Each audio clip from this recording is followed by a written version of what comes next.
Hai, selamat pagi, waalaikum and good morning. Okey, apa khabar? Harap semua baik ya. Okey, hari ni tentang sejarah. Siapakah Perdana Menteri ke-6? Saya ada soalan ya. Siapakah Perdana Menteri yang ke-5 ataupun siapakah Perdana Menteri yang ke-2 dan siapakah Perdana Menteri yang pertama? Kenapa cikgu bagi tahu tentang sejarah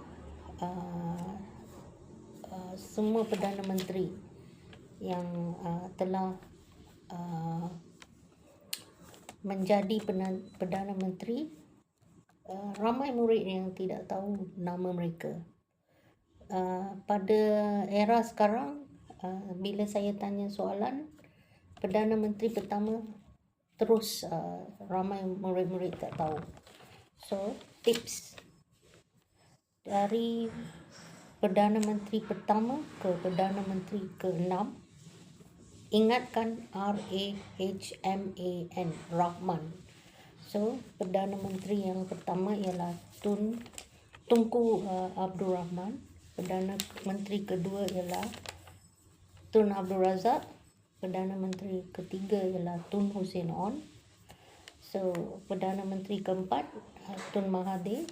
Perdana Menteri yang kelima ialah Tun Abdullah Badawi.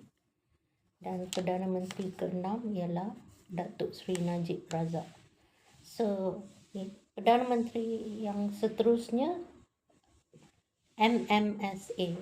Cuba jawab dan ingat semua Perdana Menteri di Malaysia. Okey? Terima kasih.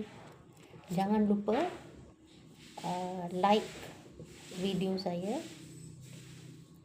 komen, post. Okey?